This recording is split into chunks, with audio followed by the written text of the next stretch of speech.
Agora, a Bíblia lida e explicada com Alain Amorim. Para quem quer ouvir a Palavra de Deus de forma simples e compreensível. Olá, querido ouvinte, querida ouvinte. Estamos de volta com mais um programa, a Bíblia lida e explicada. Eu sou o pastor Alain Amorim.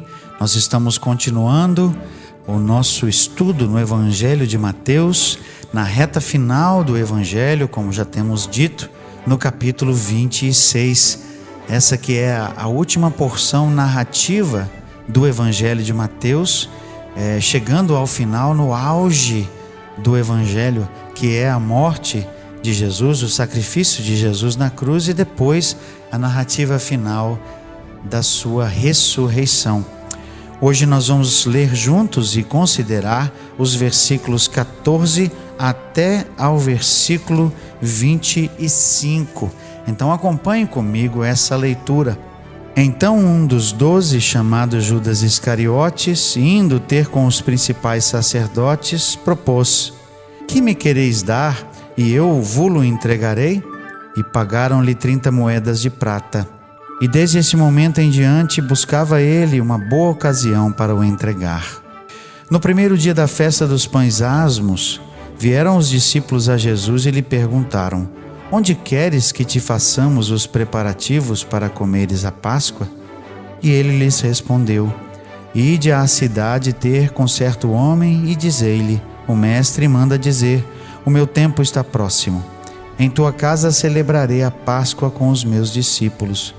E eles fizeram como Jesus lhes ordenara e prepararam a Páscoa. Chegada a tarde, pôs-se ele à mesa com os 12 discípulos. E enquanto comiam, declarou Jesus: em verdade vos digo que um dentre vós me trairá. E eles, muitíssimo contristados, começaram um por um a perguntar-lhe: porventura sou eu, Senhor? E ele respondeu: o que mete comigo a mão no prato, esse me trairá. O Filho do Homem vai, como está escrito a seu respeito, mas ai daquele por intermédio de quem o Filho do Homem está sendo traído. Melhor lhe fora não haver nascido. Então Judas, que o traía, perguntou: acaso sou eu, mestre? Respondeu-lhe Jesus: tu o disseste. Nós temos aqui, na verdade, como é indicado em algumas Bíblias, talvez esteja assim na sua Bíblia, nós temos 3 pequenas porções que eu coloquei juntas aqui por causa do grande tema da traição de Jesus. Na verdade, o texto que nós começamos a ler inicia com o fato de que Judas procura os líderes judeus, é intercalada pela pergunta dos discípulos a Jesus sobre a preparação para a refeição da Páscoa. Essa refeição era feita para nós na quinta-feira. Ela começava na quinta-feira à tarde com a sua preparação, e ali no finalzinho da tarde ela era então feita para adentrar justamente na sexta-feira, que era propriamente o dia da Páscoa. Então essa refeição começava no final da tarde da quinta-feira e entrava então na sexta-feira. Era assim que era feita essa festa. Era uma festa que na verdade era para ser uma festa de um dia só. Isso tudo era para acontecer somente na sexta-feira. Mas já no tempo de Jesus, essa festa, por causa da preparação do cordeiro, por causa de toda a preparação que era necessária para essa refeição. Eu não sei se você já teve a oportunidade, eu já tive a oportunidade de celebrar uma Páscoa judaica. Ela tinha toda uma preparação, todos os momentos que eram bem interessantes, todos cheios de significado, conforme o texto de Levítico. Então, por causa disso, essa festa na época de Jesus já levava quase 2 dias inteiros. Mas aqui nós vemos que Jesus manda que fosse preparada então a Páscoa pelos discípulos.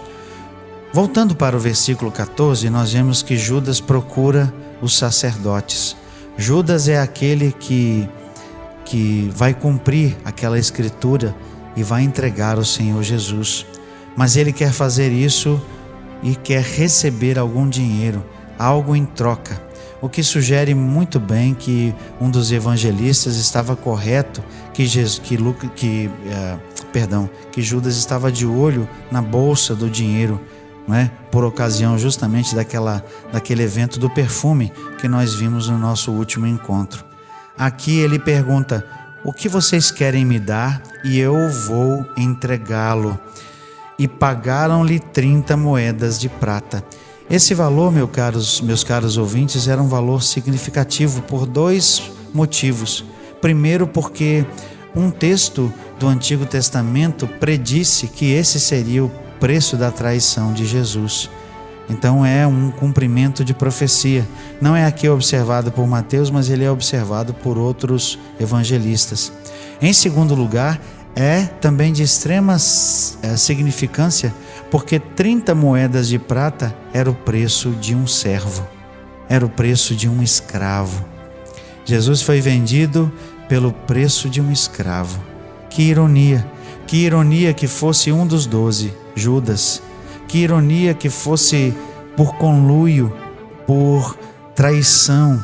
E que ironia que Jesus fosse vendido por um preço tão baixo. O Salvador do mundo, o precioso Senhor Jesus, que entregou a sua vida por mim e por você, aquele que verteu o seu próprio sangue, aquele que entregou a vida, morrendo no nosso lugar, como nós veremos mais adiante no nosso estudo. Ele foi contado aqui com o preço de um escravo. Verso 16 diz assim: desse momento em diante, buscava ele uma boa ocasião, ou seja, Judas, para o entregar. Aí nós temos uma pequena pausa e Mateus intercala a pergunta dos discípulos para Jesus acerca da preparação da Páscoa, porque era o dia da festa dos pães asmos. No costume judaico, a Páscoa, uma das comidas que eram ali apreciadas, eram comidas, era o pão asmo. O pão asmo era um pão sem fermento. Ele tinha essa significação para relembrar o fato de que a Páscoa foi instituída num momento de fuga do povo de Deus da terra do Egito, simbolizando o fato de que não houve tempo para que a massa fosse levedada e o pão deveria ser comido então sem levedo, isto é, sem fermento. Jesus então é perguntado pelos discípulos: onde queres que te façamos os preparativos para comeres a Páscoa? Final do verso 17. Verso 18 então, e ele lhes respondeu: ide à cidade ter com certo homem e diz-lhe: o mestre manda dizer, o meu tempo está próximo, em tua casa celebrarei a Páscoa com os meus discípulos. E eles fizeram como Jesus lhes ordenara e prepararam a Páscoa. Aqui alguns estudiosos se dividem, dizendo que talvez Jesus já tivesse preparado de antemão, tivesse feito acordo com esse homem, ou talvez, e eu fico com essa segunda opção, Jesus simplesmente sabia que essa seria a circunstância em que eles encontrariam esse homem que ele indicou, ou seja, Jesus simplesmente sabia de antemão, um ato de onisciência, de que Jesus sabia disso antes que acontecesse, e ele manda os discípulos fazerem assim, e obedientes os discípulos descobrem que exatamente como ele disse, aconteceu. O fato é que eles foram então até esse homem e prepararam numa sala que o apóstolo João no seu evangelho chama de cenáculo. Era uma sala num edifício, a parte superior, com bastante espaço para que eles pudessem tomar a refeição da Páscoa. Como eu disse para vocês, havia vários elementos nessa refeição, 4 cálices que eles tomariam ali em conjunto, compartilhados entre os discípulos. Parte dessa refeição envolvia comer umas ervas amargas que lembravam a tristeza e o amargo do cativeiro do povo. Envolvia também consumir o pão sem fermento, que era o pão asmo, e especialmente a principal parte da refeição era o cordeiro, que deveria ser assado completamente e comido completamente naquele momento, não poderia sobrar para o outro dia. Foi assim que os judeus foram instruídos lá por ocasião da instituição da Páscoa, lá em Êxodo, no momento da fuga do Egito. Mateus retoma no verso 20 a temática da traição de Judas.